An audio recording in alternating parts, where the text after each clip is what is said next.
Hello and welcome to our Zoom education session on understanding the 8 A's of dementia. And thank you very much for joining us for this discussion.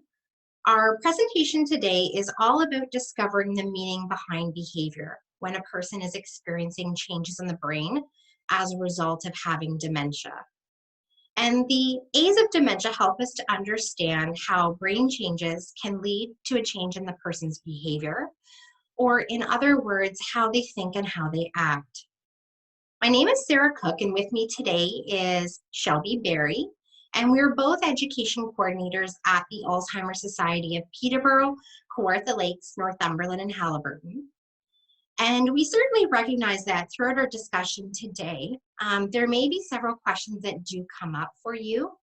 And just keeping with the time frame that we have, and because I'm not always able to see the chat pod while I'm sharing my PowerPoint screen, we would just like to ask you if you wouldn't mind holding your questions until the end of the presentation. And, we don't want you to lose sight of those questions, so feel free to jot that question down, or you can enter it into the chat pod, and Shelby and I will be sure to review those questions at the conclusion of the presentation and answer those concerns or questions for you.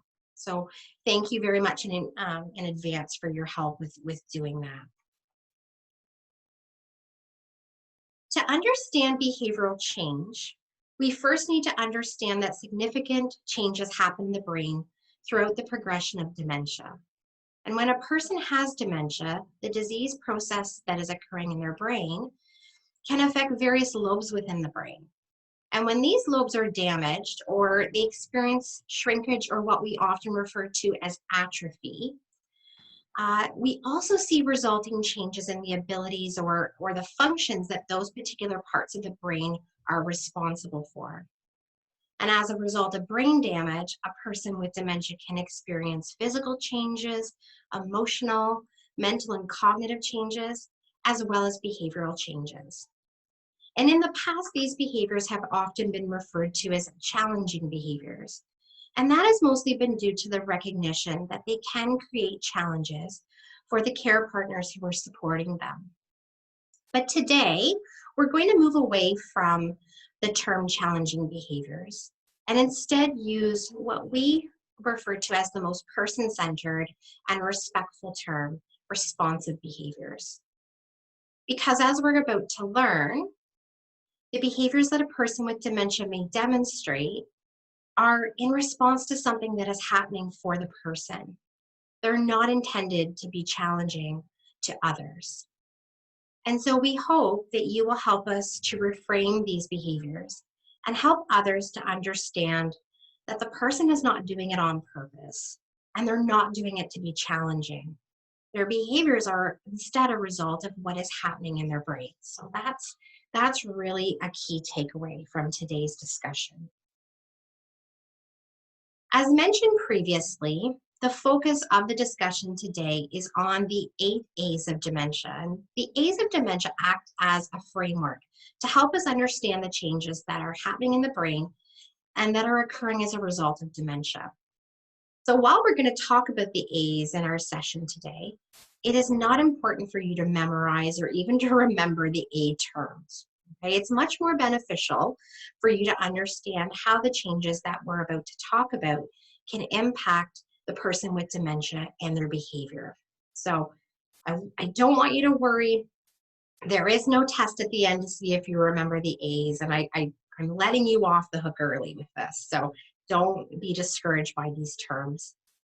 So let's get started in increasing our understanding of the A's of dementia, and we'll begin with the hardest one to pronounce first.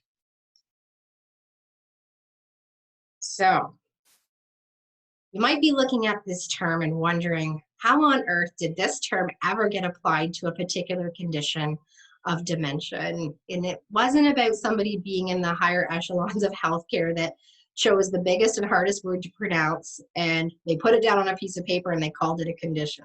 No, I know Anosognosia is a bit of a mouthful to say, but it is a term that is completely translatable. So I want to just break down the meaning of this word to help you understand what it means for the person with dementia. So the A in anosognosia, and by the way, you can say it quietly to yourself, or you can say it loudly to yourself because you are muted. You can say it with me. It's anosognosia, and you'll impress people if you pronounce it correctly. The A in anosognosia means no or not having any. Okay? Nosos means illness, and gnosia means knowledge. So directly translated, it means that a person with anosognosia has no knowledge of their illness. And we commonly refer to this as a loss of awareness. Now, we do hear many care partners from time to time saying, oh, the person is in denial. It's not that the person is in denial, it's that they absolutely have no awareness that they have that condition. So, two phrases that we commonly use to describe this particular condition is the person doesn't know that they don't know, and they forget that they forget. Those two key phrases, if you take nothing else away with you about anosognosia, please remember those two phrases. They don't know that they don't know, and they forget that they forget. And this is largely due to damage in the frontal lobe of the brain. As a result of dementia, the person has damage in the frontal lobe that causes the loss of insight and awareness. It's not their fault. They simply don't have that awareness any longer. And just like you and I, the person with dementia acts on the information that their brain is giving them or telling them at any given time. This information may be wrong according to our sense of reality, but the person may still act on that information because their brain no longer has the ability to use proper or effective reasoning. They believe that what their brain is telling them is true, and the person with dementia may therefore lose awareness of changes in their abilities to do things that they've always been able to do. They may, refuse help or blame others when things go wrong. And so this can lead to arguments and disagreements between the person with dementia as well as their care partner or family member. And you may hear things like, I don't need your help. I can shower myself. Or I'm quite capable of driving myself. I've been doing it all my life. And these kinds of statements are because the person doesn't recognize that there has been a change in their abilities. It's not denial, it is a lack of awareness. And in addition, as a result of the damage to the frontal lobe of the brain, the person may experience changes in their levels of judgment. So for example, they may not know how to judge appropriate clothing to wear outside on either a cold winter day or even on a hot summer day. They may wear too little or too much clothing for the weather. So they're not able to have that appropriate judgment. Now, care partners may also notice unusual behaviors or behavior that they may see as inappropriate, for lack of a better word. I don't really like the word, inappropriate, but that's often what we refer to when we see those types of behavior happening. And it's because the person has experienced a change in their ability to regulate their social inhibitions. So they may act on information without considering how their behavior may impact others. They may do or say things that they normally would not. And if you've ever heard that term, it feels like that person's filters are off. They've got the filters off or their filters aren't effective today. That's the kind of situation we might find ourselves in here. The person isn't able to use the filters in the frontal lobe of their brain to know what is considered appropriate versus inappropriate. So they may take food off of someone else's plate. They may call someone a name or swear at them when normally that has not been something that they would do. So those kinds of things can happen.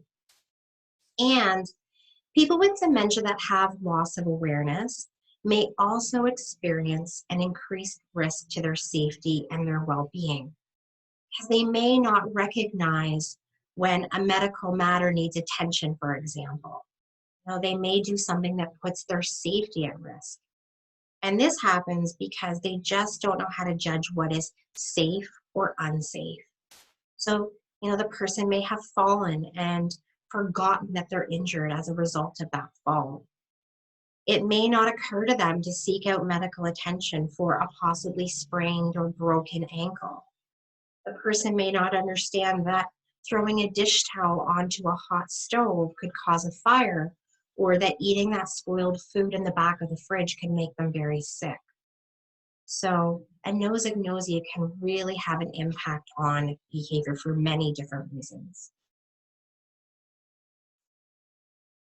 We're going to move on to the next one. So most of us probably recognize the term amnesia. Right?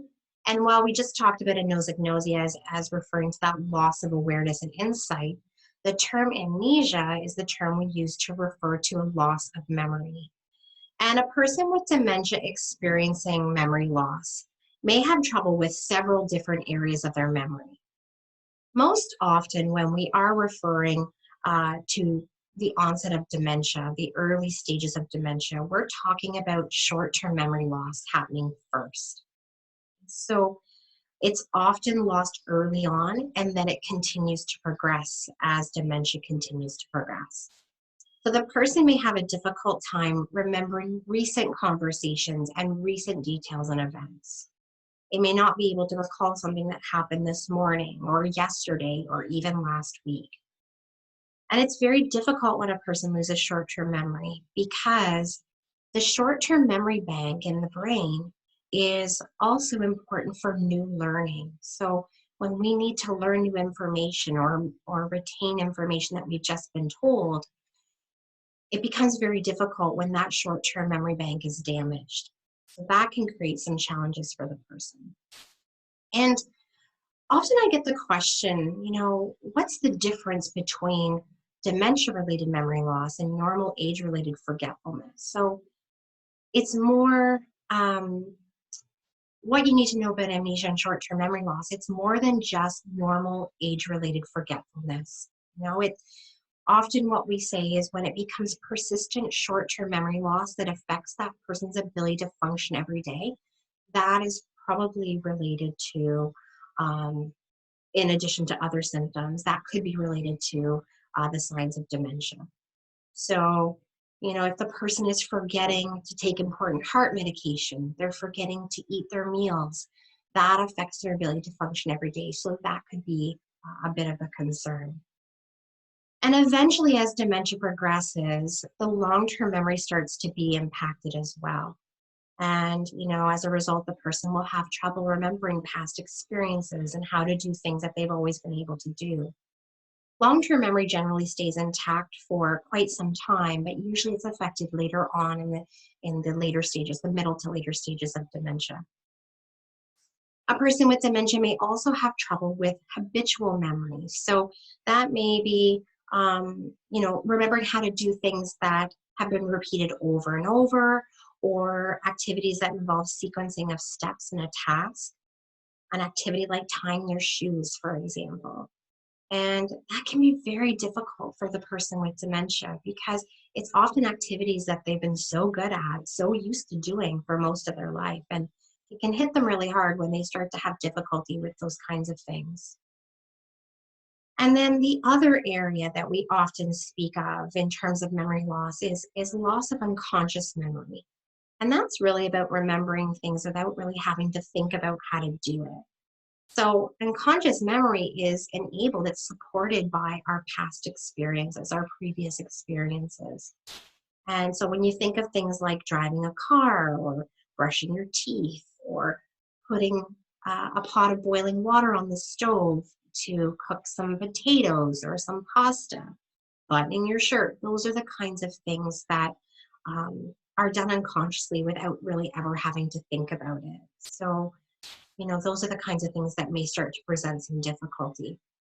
It is important to note, though, however, that even with the loss of our short-term memory bank and, sometimes that new learning that may be affected as a result, it's still important to know that learning through routine can still be present even in dementia.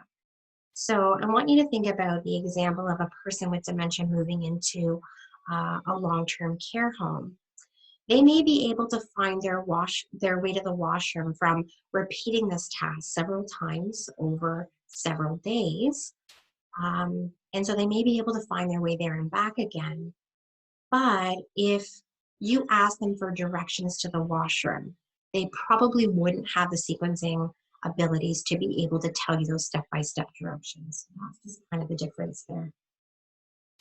So I wanted to share what I feel is a really important analogy in understanding memory loss and dementia, because I know there's always lots of questions around how memory loss occurs. And there was an analogy shared with me many years ago by a colleague, and I always found it so helpful when I was sharing about this with families or individuals. And I wanted to kind of share this with you because I think it really helps us to kind of shape our understanding of that memory loss. So I want you to think of knitting a sweater. So from the time that we're born, our brains start to form memories. And over time, we build on these memories, like knitting stitches in a sweater. So stitch upon stitch and row upon row, we start to build on these memories over the course of our life on the way toward building that sweater. Now, when a person develops dementia, depending on their age and their situation, it is like getting to that point in the sweater. And then with that onset of memory loss, it is like unraveling that sweater, stitch by stitch, row by row, backwards. So the sweater continues to unravel as dementia continues to progress further and further. So if you think about it, the last things learned or the last things remembered are the first things that are lost. And the unraveling, will continue to impact memory further and further until it also starts to impact the long-term memories as well. Now, many people assume that those living with dementia are living in the past when they have amnesia, when they have that memory loss. But it's not that they're living in the past. They're living in the present moment, but their brain only has access to past memories and past information, especially when that short-term memory bank is impaired. So therefore, the person may now only have access to the long-term memories, and because that's the only part of their memory that's working. And so they act on these memories as though this is their current here and now reality. So, in essence, their past experiences become their present reality. That's how we can look at it. And so amnesia can really have a huge bearing on a person's behavior. So I wanted to talk a little bit about the next A, which is called agnosia. And agnosia refers to the loss of ability to recognize sensory information. And this crosses all of our sensory modalities. So it can affect, the things that we see, our recognition of things that we see, recognition of things that we hear, that we taste, touch, and smell. And the person with dementia may not recognize certain people that they meet. This is often one of the concerns that care partners speak about. They say, they don't seem to recognize people when they come across them. Well, this loss of recognition can include mistaking someone for a person from their past. And this occurs, again, due to that short-term memory loss and the fact that the brain is only having access to long-term memories. So you can see where these A's start to fit together or start to overlap, right? So that's part of the amnesia affecting their loss of recognition of sensory information. So if you want an example, thinking about an example of what this might look like, this sometimes happens when a woman mistakes her son for her husband because they share similar physical attributes, right? A person with dementia might meet someone and instantly react to them because they remind them of someone from their past, and it could be good or bad. So it could be a past girlfriend that they didn't, have a very good parting with, or it could be an authority figure that they also didn't have a very good relationship with. So that agnosia can really affect their behavior or their reaction to that person. And when you look at personal reflection, think about the person with agnosia that may not recognize themselves in the mirror. Again, due to their memory loss, they may look in the mirror and they see the reflection of a much older person when they believe that they're actually quite a bit younger. So, for example, if they look in the mirror and see a reflection of an 80-year-old person looking back at them, they may think that this person is intruding in their space, right? Because they only perceive themselves as being 40 or 50, and so they don't recognize that reflection, that it's their own reflection. A common challenge for people with dementia experiencing agnosia is recognizing objects and knowing what they're used for. And this has the potential to create some safety issues or some safety concerns if a particular object is not used properly or appropriately. So I know this is a really graphic example, but it really does merit some discussion about how this can create concerns around safety. So imagine a person mistaking a razor for a toothbrush because they're both set out on the bathroom counter and the person forgets, what this object, what the purpose of it is. So we have to be very careful around things like that. We also need to know that loss of recognition of objects can cause fear and sometimes anxiety in the person with dementia if that object doesn't seem familiar to them anymore, or if it reminds them of something similar from their past. So I want you to consider the example of a gentleman that had moved into a long-term care home, and his room faced a beautiful outdoor courtyard and garden with a little pond. And entering into this garden, there was a wooden pergola. So it kind of had the vines and the flowers at one point that would have been trained to frame that pergola. Unfortunately, when the gentleman moved into the room that was facing this garden area, it was during the fall, and a lot of those flowers and vines had been removed.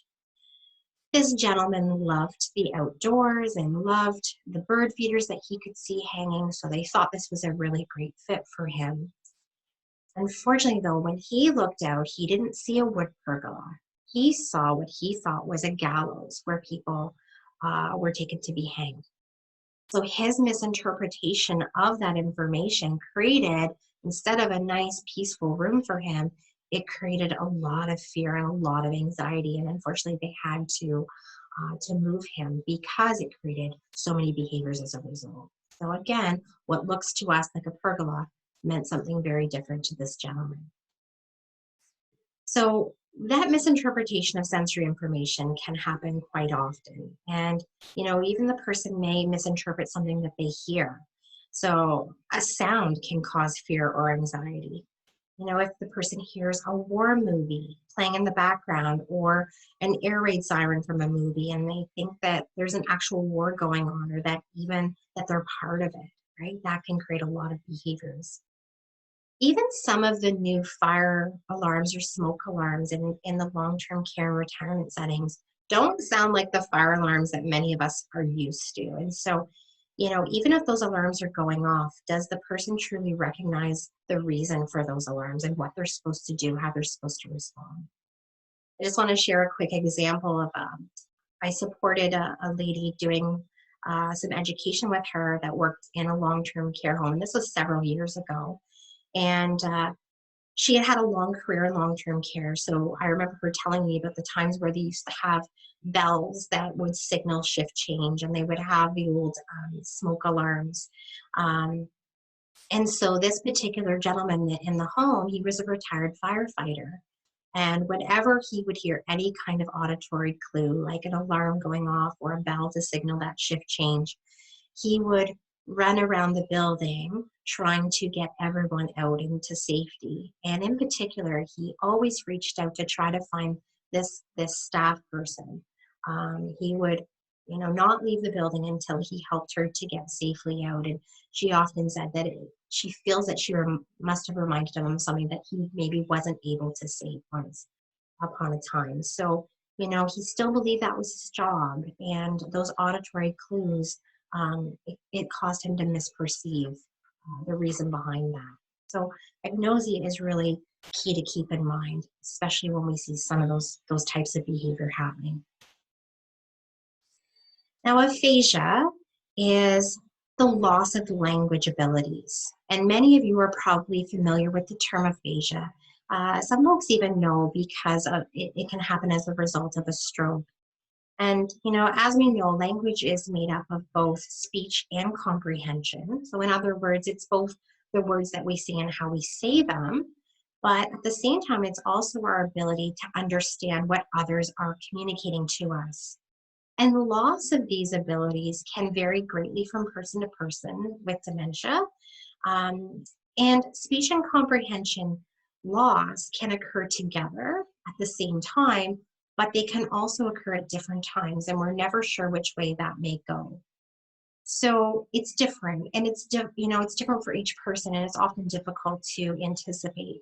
But when a person with dementia has aphasia, they may have trouble with speaking or saying what they want to say. They might also have difficulty thinking of or using the right words, putting words in the right order, and saying those words correctly. So the actual articulation or speech.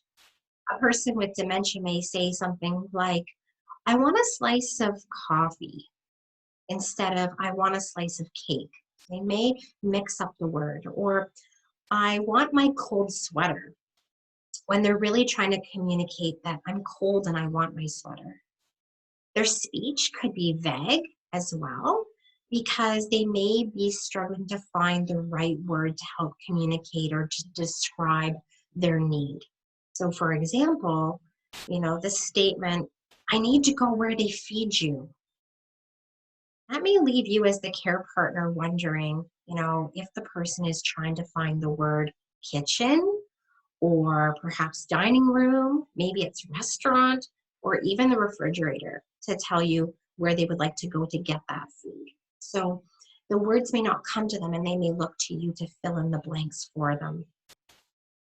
Now, in terms of comprehension, the person with dementia may have trouble understanding what others are saying to them, what they're hearing, and also the meaning of those words. Language loss, as I mentioned, it really depends largely on what part of the brain is affected, and it can be unique from person to person. Some people with aphasia may start to withdraw from conversations that they find too hard, right? Too hard to follow, too hard to engage in. So they may start to withdraw from having that conversation altogether. Now, in some cases, the person may revert to their first language if English is a second language for them.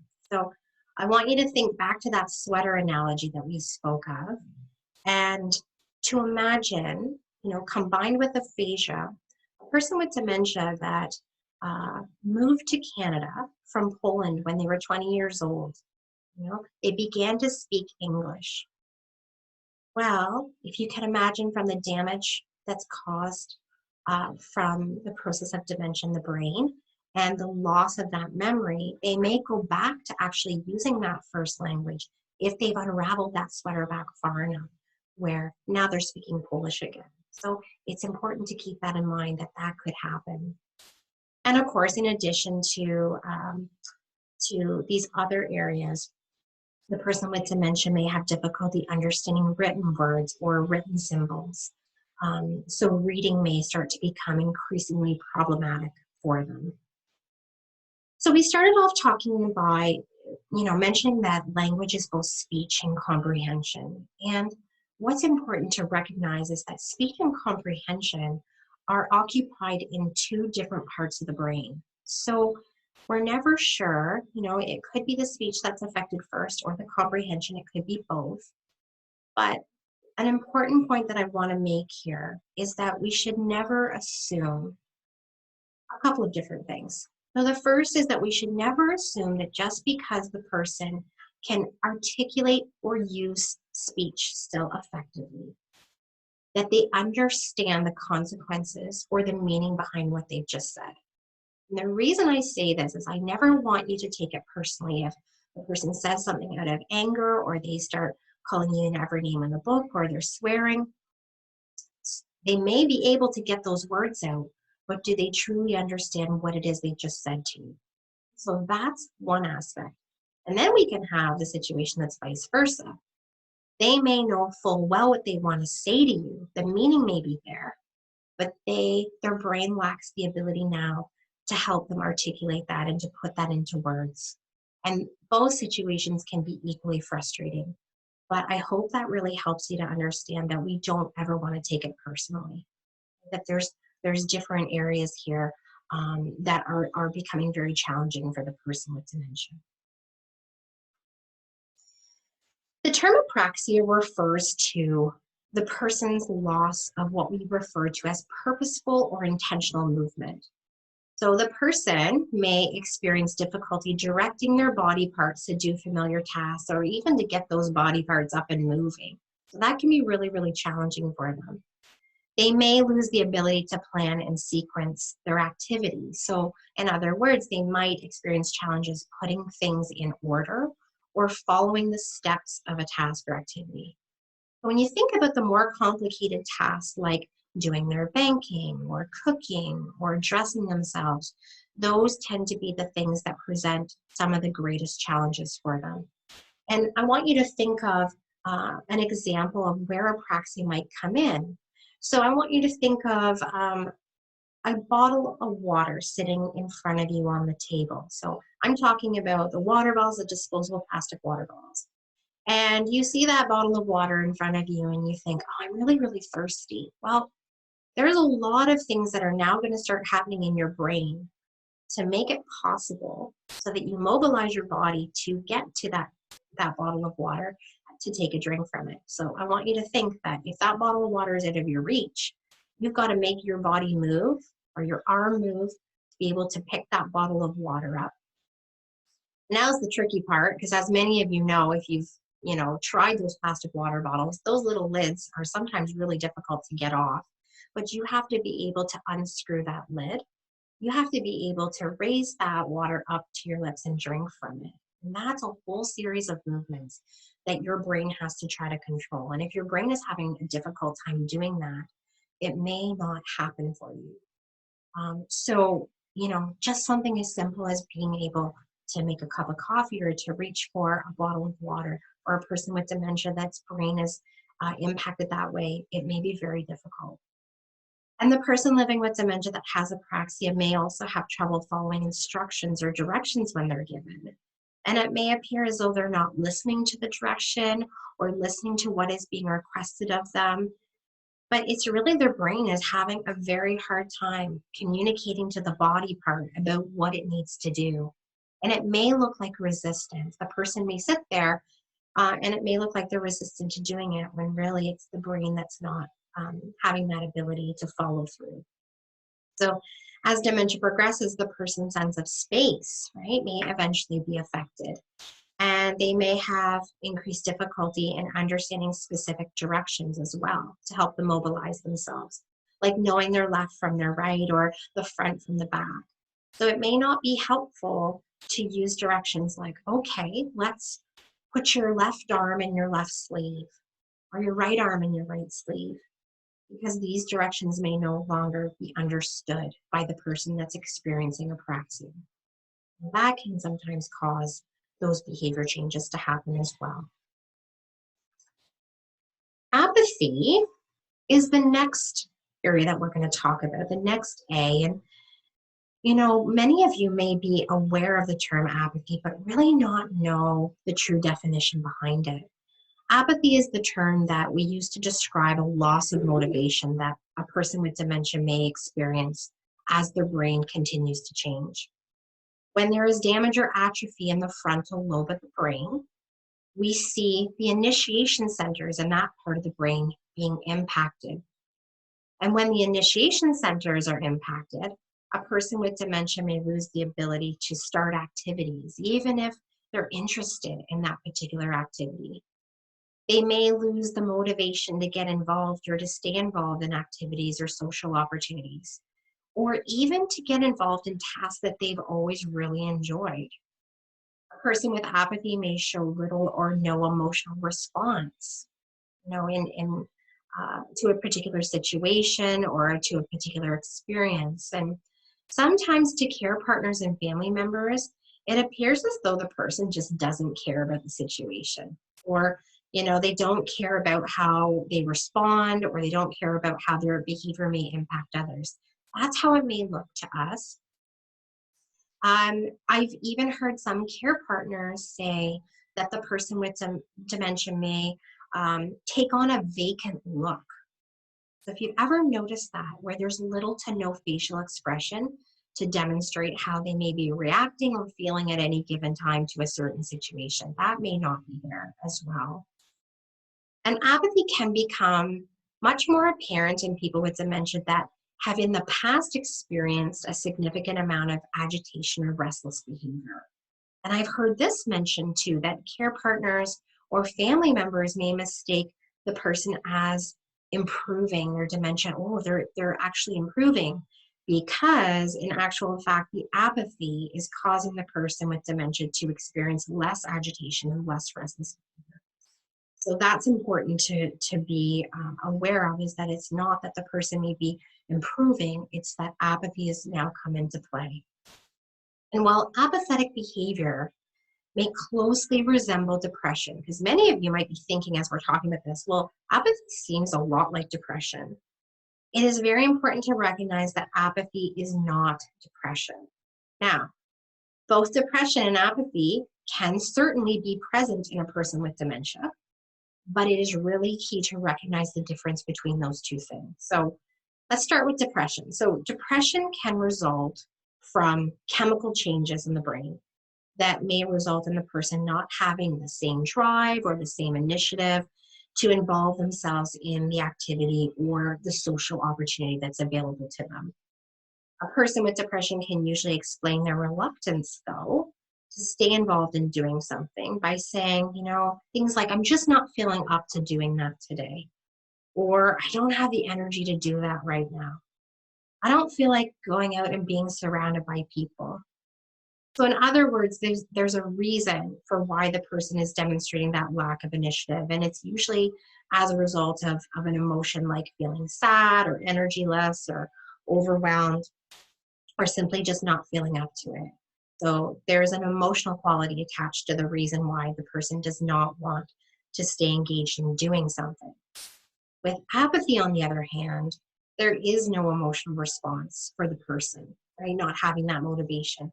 It simply just doesn't occur to them to do anything at all with those initiation centers in the brain being impacted. They don't have that same get up and go to get started at that activity.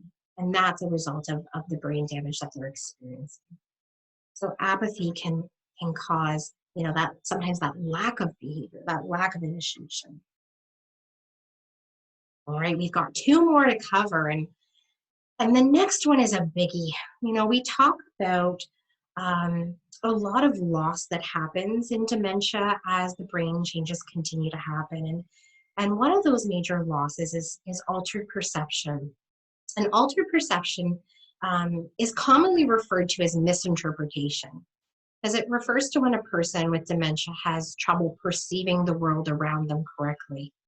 Again, this loss of perception is caused due to the increasing damage that's happening in the brain as a result of dementia. So it is brain driven. And a person with dementia experiencing altered perception may experience illusions, or more specifically, they misperceive what they're seeing or hearing or experiencing. So some examples of this might involve the person seeing one object, as something quite different. So a pillow on the bed might look like someone sitting there, or a lamp or a coat rack in the corner of the room might look like someone standing or lurking there. They may hear the telephone ring, and instead they get up and go to the front door expecting that someone has rung the doorbell. So it's misperceptions. And people with dementia can also experience misperceptions in the way of hallucinations. So hallucinations involve seeing or hearing something that is not there. And this is a result of the damage to the brain as well. The person may see things that are distressing, like bugs crawling over the walls, or maybe a snake in the corner of their room. And you can just imagine that could create significant fear or anxiety for that person. The way that we often respond to that is by trying to let the person know that there's nothing there, everything's okay. but it does not help to dismiss that hallucination and to say that there's nothing there or that they're just seeing things, because their brain is really telling them that they're seeing or hearing it. Now, some hallucinations may not cause any fear or anxiety at all. And, they may see something that brings about feelings of happiness or intrigue, like they see bunnies playing in the room or children playing in the yard. And maybe you don't even need to address that hallucination because it isn't causing them any major distress. And there's three other main areas that are included under altered perception. And we look at loss of color perception, depth perception, and peripheral vision that a person with dementia may experience as the damage in the brain increases over time. People with dementia experiencing altered perception can lose depth perception, and this is a result of damage to the occipital lobe at the back of the brain. So this is, specific damage to the brain, and the person may lose that ability to see in 3 dimensions. Everything may start to appear flat, and they may have a difficult time navigating their environment when they no longer have the ability to see over, under, and around things. So their world really starts to take on a 2-dimensional look, and it's hard for the person to tell where one thing starts and ends, and things may start to blend together and lose their definition. So watching television or navigating stairs, even getting in and out of the bathtub or the shower may become more difficult. And add to that a loss of color perception. That's very common too when the occipital lobe is affected. The hues and the colors may not be as bright, and again, items can lose their definition. A person may experience difficulty seeing, a poached egg on a white plate, getting into a bathtub with water because it looks bottomless, even navigating bright lit spaces that lack, that contrast in color. So walking down a hallway with white floors, white walls, and white ceiling can be very difficult for the person that's experiencing a loss of color perception. And then finally, we add to that the impact of losing peripheral vision, which really is about losing the side vision. And so you have central vision or front vision, but it almost appears as though it's tunnel vision. And, when you can't see objects outside that field of your central or front vision, it's very easy for the person to become startled when somebody comes up behind them, and they may not see them approaching. So you have that startle response or that very difficult behavior that can happen to try to deal with when a person has been startled or scared. And finally, our last A is attentional deficits. And attentional deficits refers to the loss of ability to either keep attention or to shift attention. Attentional deficits occurs because of increasing damage to the brain as dementia progresses. And the person with dementia who experiences these attentional deficits may have trouble keeping focused on one thing at a time, or they may have a really hard time changing their focus from one thing to another. And individuals with these types of deficits can be easily distracted, having trouble staying on task or completing the steps of that task.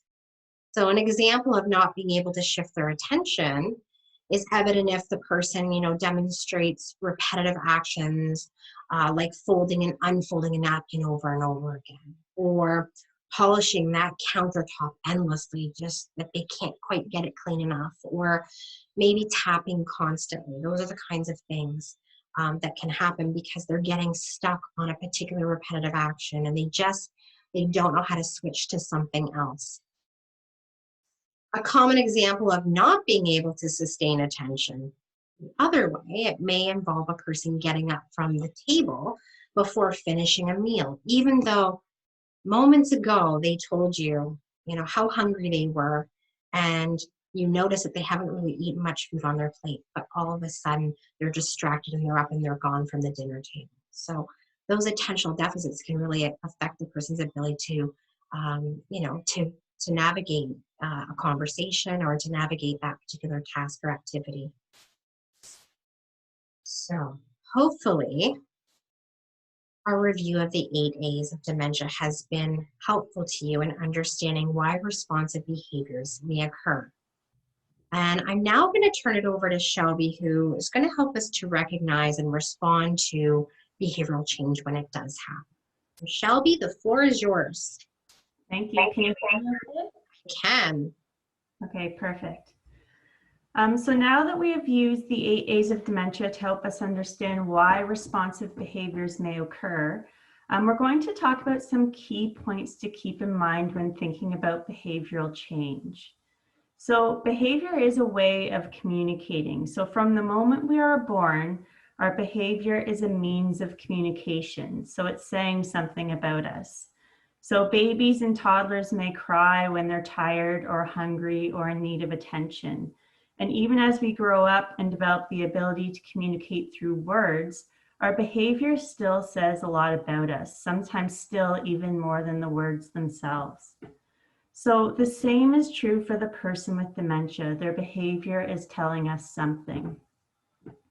So there's meaning behind the behavior. So the person isn't just doing it on purpose.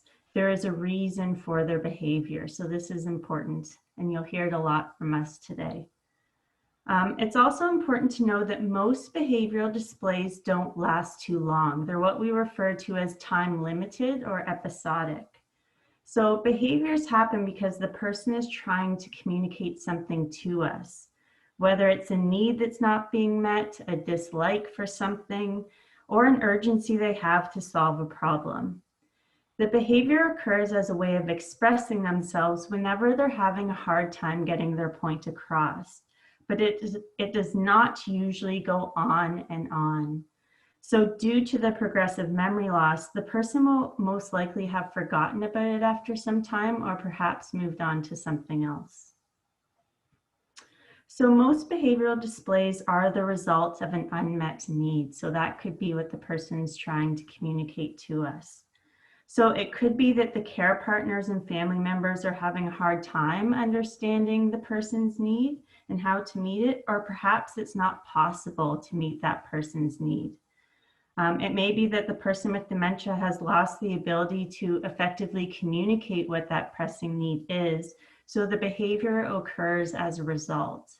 And this can especially be the case if the person's having trouble with verbal communication or has aphasia like Sarah mentioned. And difficult behavior is responsive behavior. So we cannot deny that behavior may be difficult to address or know how to respond to, but it's important to know that the person isn't doing it on purpose to be difficult. The behavior is occurring in response to something. So listed here, we have some examples of some of the most common types and forms of responsive behavior. So you may recognize some of these or have witnessed or experienced them. Just to note, sundowning is now called, often called late day restlessness. So you may recognize it as that term. And when we use the term inappropriate behavior, we're referring to behavior that is outside the person's usual character or that doesn't suit the situation that's happening. So we wanted to share some of these most common responsive behaviors with you because many of them relate to or are caused by the 8 A's of dementia that Sarah just discussed. So for example, a person with dementia may be showing signs of withdrawal because they have apathy and their brain's having a hard time self-starting and initiating activities. Or perhaps they have aphasia and they're having trouble finding the right words in conversations with others or even understanding other people in conversations. So as a result, they tend to withdraw from social situations. Another example, a person with dementia may show signs of suspicion or paranoia and think that someone's taking their money because they lack the awareness of their own dementia to remember and understand that they moved their wallet or purse earlier, perhaps to what they consider to be a safe space. So that lack of awareness of their own illness and the actions as a result of that is what Sarah termed Anosognosia. I think I said that right. So that's another example of how the A can relate to a responsive behavior. So it's important to remember that if we see any of these behaviors on this list occurring, that they are common when a person has dementia. They may seem strange based on the behavior the person demonstrated in the past, but we can assure you it's normal to see these behaviors happening as a result of the many changes that are happening in their brain.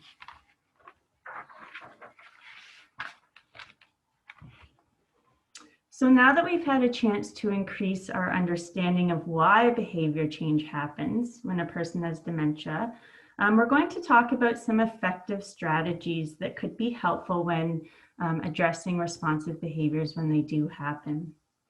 So we want to always look for what might be triggering the behavior, and if possible, remove the trigger. And if that's not possible, consider taking the person into a different environment where the trigger is no longer present. If you're having a hard time identifying what the trigger may be, some care partners find it helpful to keep a journal of the events surrounding a behavior to see if they can identify any possible triggers or any common patterns that are emerging. Keeping the person physically active with light exercise can also be helpful to keep them stimulated and to avoid any pent up or negative energy that may influence their behavior at some point. And using positive verbal communication and body language can be helpful. So for example, leaning in to listen and smiling to nod to let the person know that we're listening and attentive to what they're saying. Positive body language sends the message that we're understanding and receptive. And we also want to make sure that our body language matches our verbal communication. So for example, if we are trying to invite the person with dementia to engage in an activity, perhaps to divert them away from something that's agitating, if we're using kind and positive words to invite them to do this, this is great. But if we're doing so with our arms crossed in kind of a closed off position, we may be sending them a mixed message and they aren't really sure what we're asking. So we want to make sure that those match. A redirection can also be effective, especially if we redirect with food, a cup of tea, pictures, or quiet conversation. Sorry. We don't know what it is, but that promise of food or a cup of tea or a bowl of ice cream can be really successful way to redirect a person, especially if it's something that they really enjoy. It may also be helpful to redirect the person to engage in activities that they enjoy. So this could be looking through old photos, quiet conversation, or allowing them to reminisce about something they enjoy.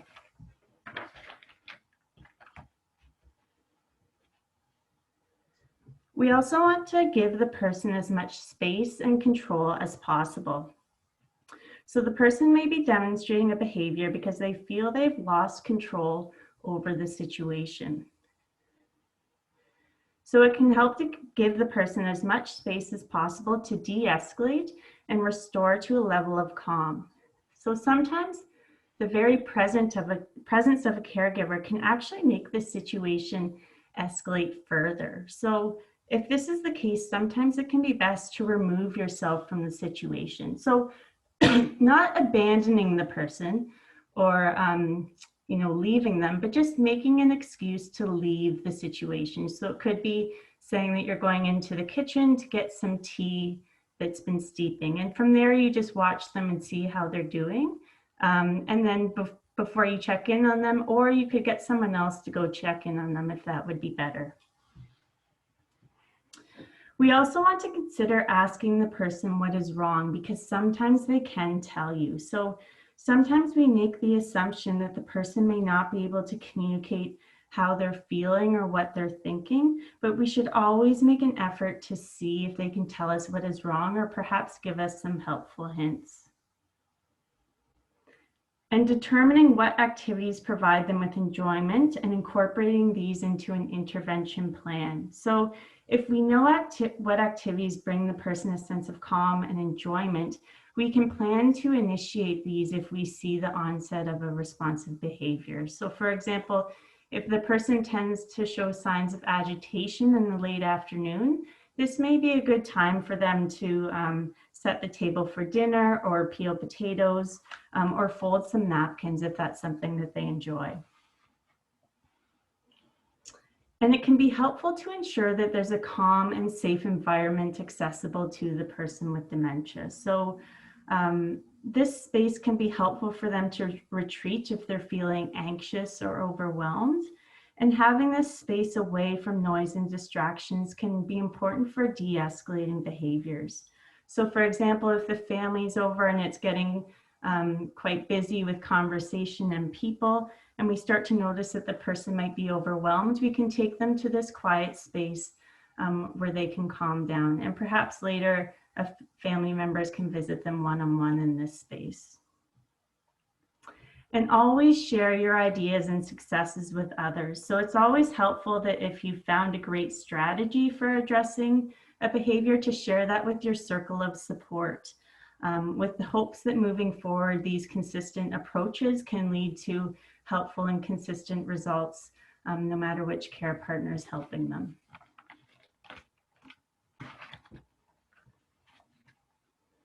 So here are some other important points to consider and remember when supporting a person with dementia. So changes in behavior are often seen as a result of the disease process. So we want to remember that the person is not doing it on purpose or to push our buttons or to make us mad.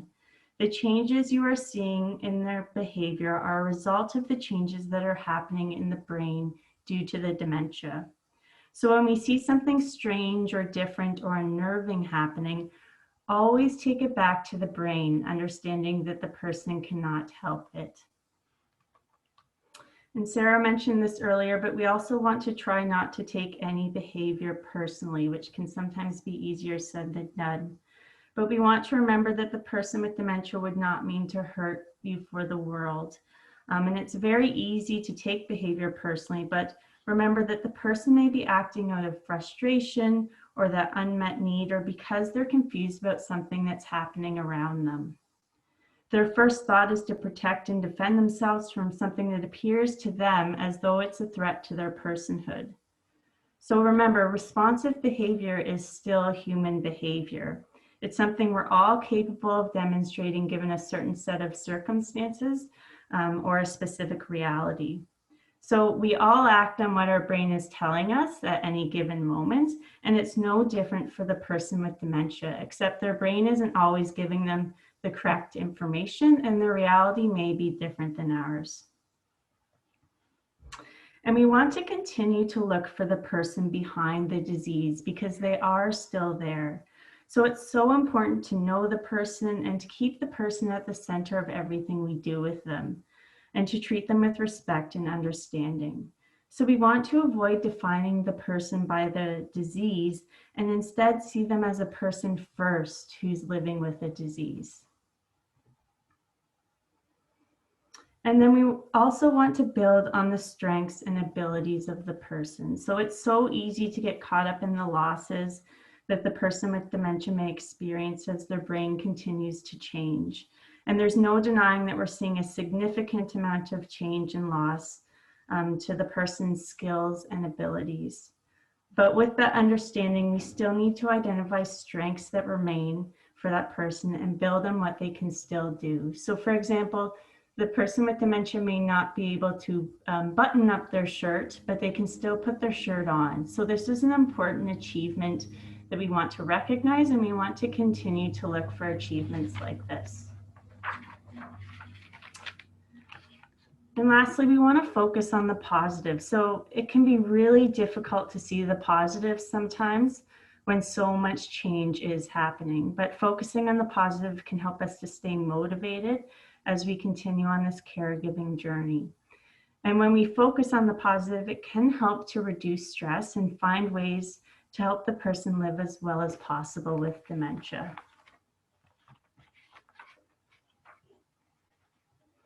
So always keep in mind that each person is unique. So we often say here, when you've met one person with dementia, you've met one person with dementia.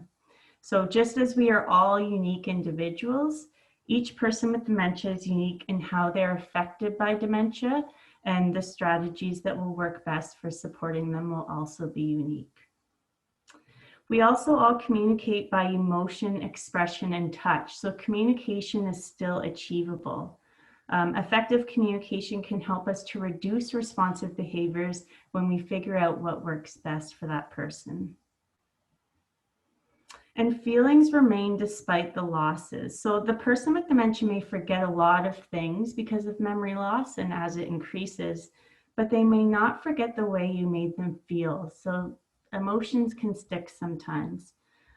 So it may be harder for the person with dementia to communicate this as the disease progresses, but many caregivers are in fact a great source of security for the person with dementia. So it's important to know that. And we want to continue to include the person with dementia. So for example, it may be upsetting for a person with dementia to not always understand what others are saying to them, but it can be quite painful to them if they're not included in that conversation in the first place. When the assumption is made that the person won't be able to participate in the dialogue or understand what's being said. So sometimes these decisions are made out of a way to protect them, but it can have the opposite effect. So as we conclude, we want you to know that when you are faced with behaviors that are we're unsure of how to deal with, it helps to remember that all behavior has meaning. So this has been a theme today as we've tried to reframe how we look at behaviors. So there's a meaning behind the message that the person's trying to send us. Also, all behavior has a reason. So we want to ask ourselves, what is the person trying to tell us? And then try to think about things from their perspective. And then also recognizing that your response influences the behavior. So your response to a behavior may have a good impact and it may result in the behavior de-escalating or being prevented in the future. But if we're not careful, we may actually succeed in making the behavior worse. So we always want to start by putting ourselves in the person's with dementia's perspective and trying to determine the meaning behind the behavior. When we know why it's happening, we can put in place some helpful strategies, and hopefully the behavior can be respectfully addressed or avoided in the future.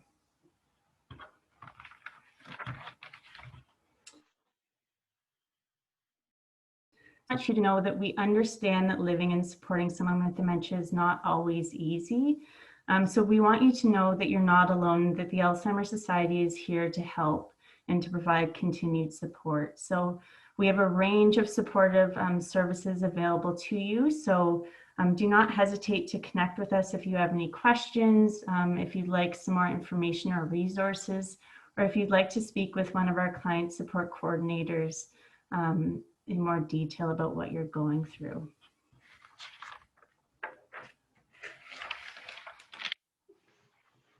So I recognize it's 11:05, so some people may have to go, and that's okay if you have to leave the call.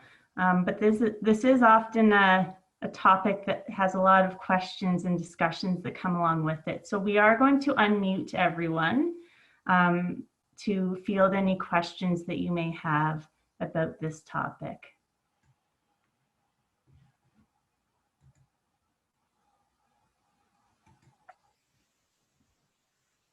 So you should all gradually be unmuting.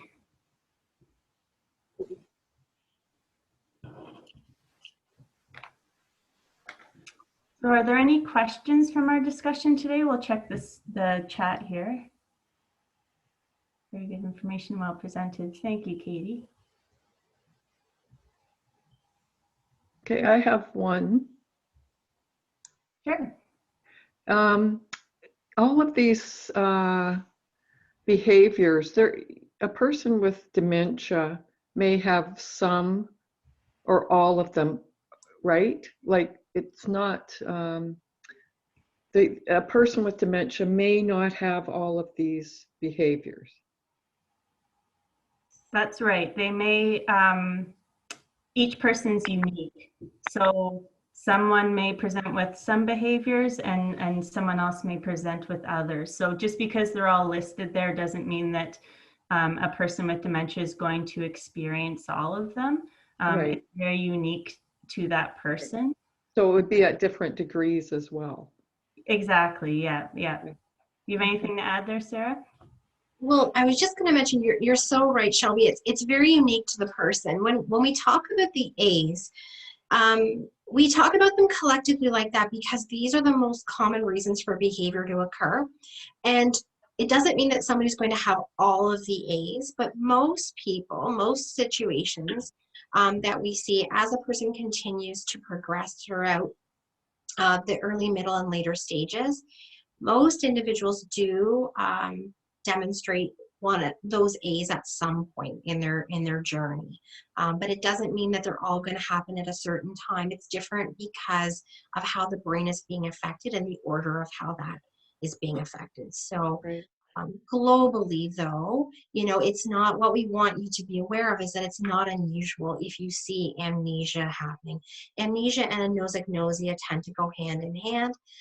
Some people really don't experience changes like apraxia until a little bit later on, or they may not, a caregiver may not even know what they're seeing at first. They might just, see the person getting slower in their abilities to mobilize and things like that. So Mhm. it can appear in different kind of levels of severity, if that's the way to describe it.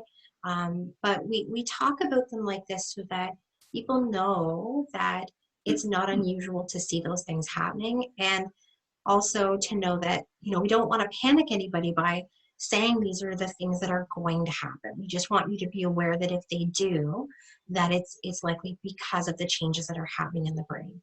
So hopefully does that help to answer, Nancy? Yeah, that's great. Yeah. My husband has aphasia, and some of the, I guess, side effects from that carry into the other A's, For sure.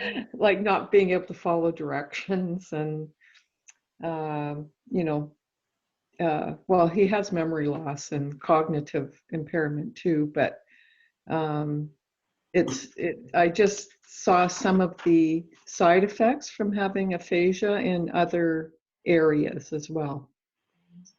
Kind of fits. I always say it's like a little like a puzzle pieces, and sometimes they overlap, and one thing can lead to the other. Yeah, And so you're right, and depending on the type of dementia, some folks, where the damage is in their brain, it's only affecting the part that's responsible for language, or yeah, affecting the parts that are responsible for memory and language, but it doesn't affect the perception because there's no damage to the occipital lobe. It can, vary from person to person widely. yeah, But like you say, yeah, they kind of fit together sometimes. yeah, they do. Yeah, thanks. Thanks. Thank you. Thanks for that question.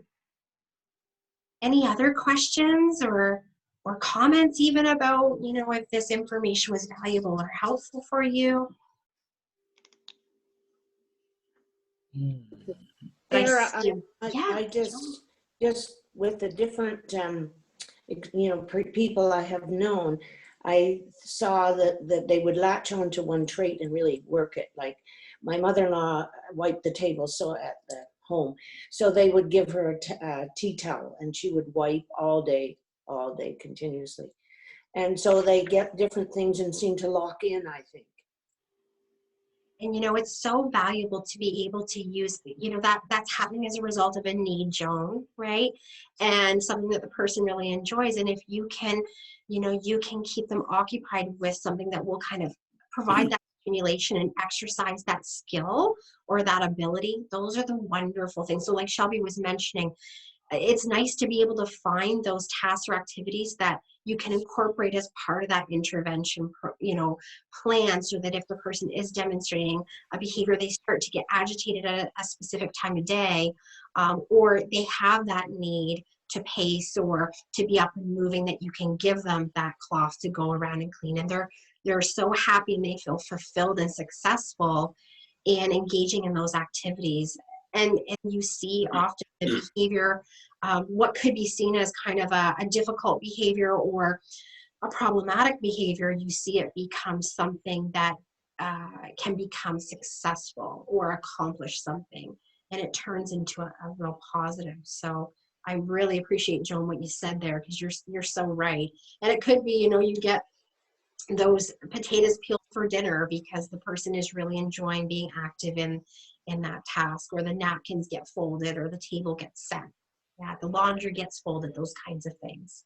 Yeah, so thank you for sharing. That was a great example. Any other questions or? I think Danielle has raised her hand. Oh gosh, Danielle, I do see the hand raised. Sorry, Danielle. That's okay. Don't mind my hair. Sorry, I'm having a lazy day. Oh. No, this is the first time I've done a workshop with the Alzheimer's Society. I used to go to the support groups every Monday in Lindsay, but now because of COVID, obviously that doesn't exist right now. But no, both my parents have dementia. My dad was just recently diagnosed, very early stages, and my mom is mid-stage, and I'm an only child, and so it's definitely taken a toll on me. But it's just, I'm so grateful to have the Alzheimer's Society for the support, and the staff at the home where my parents are phenomenal. And anyways, I just want to say thank you again. When I saw this workshop, I knew I had to sign up for it. My mom has shown all the A's, and it's really hard not to take it personally. I'm glad you guys kept, throwing that out at us to not take it personally. It's so hard, but I think trying to find a balance and looking after ourselves is so important. And it's taken me a long time to get to that point, but I realized I have to look after myself as well and not feel guilty. If I don't go see her every day, or if I don't answer her 6 to 10 calls a day, but it's hard. I mean, both my parents are pretty young, but I'm grateful to have this opportunity to do this, even with this pandemic going on. So thank you to everyone. Thank you, Danielle.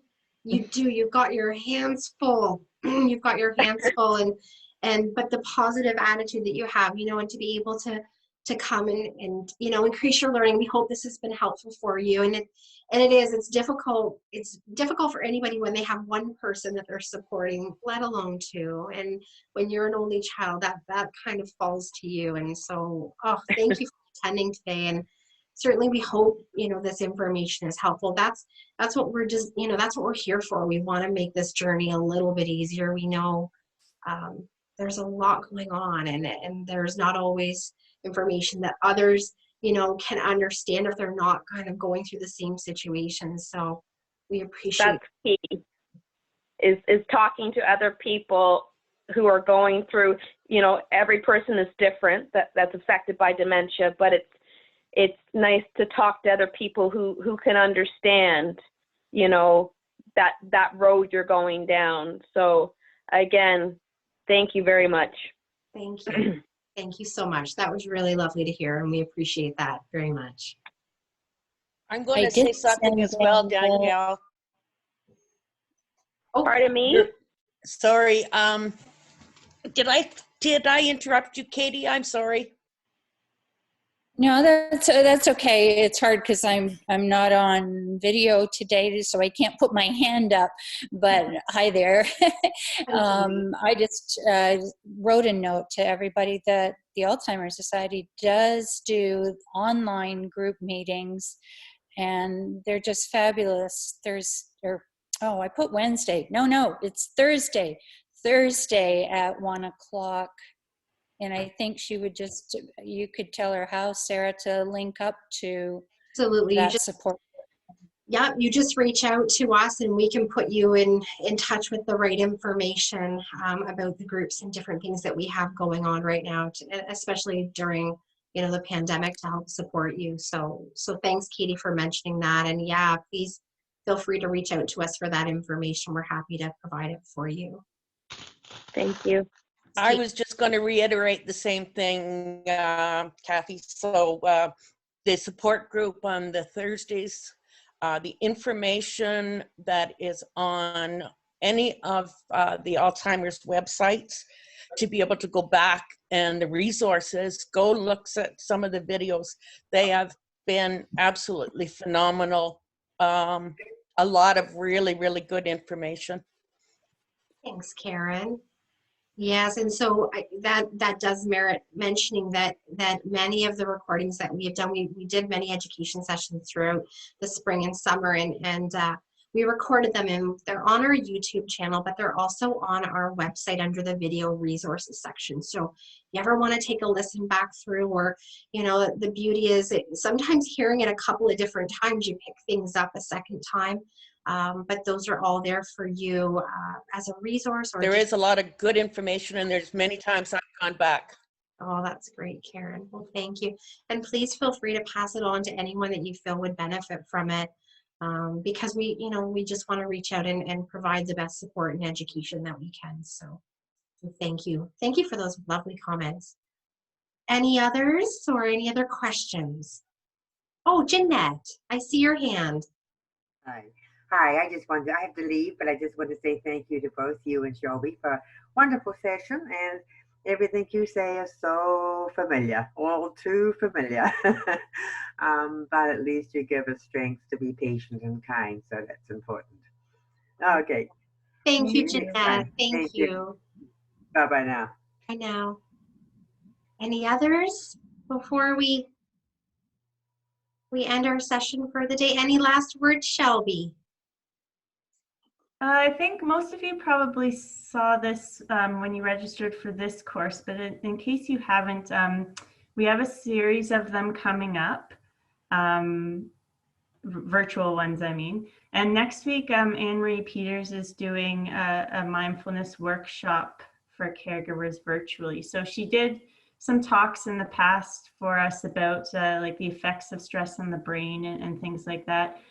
So next week we're not recording it or anything. It's a invitation to come and just try out some strategies that she has that you can use kind of within that maybe 5 minutes that you have. You know, it's not an extensive thing. So it's an invitation to just come and try some of those and learn some more about the concept of mindfulness. So if you haven't signed up, you can go back to the initial email you got with the links, or they're also on our website, so you can sign up there. And yeah, I just want to thank everyone for coming and for the positive words. And if you ever think of a topic that you'd like us to cover virtually, feel free to reach out to us, because we're always kind of planning ahead for this new virtual education world that we found ourselves in. So we'll be planning into the new year soon. So if there's a topic you'd like to have us cover, just send us an email and we'd be happy to hear from you. Awesome. Thank you, Shelby. They're really good points to add. Hey, everyone. Well, again, thank you so much for your participation today, the great questions, the great discussion. And yes, we hope to see you in future education sessions. Take good care of yourself, stay safe, stay healthy, and we'll see you again soon. Thanks, Sarah and Shelby. Thank you. Thank you.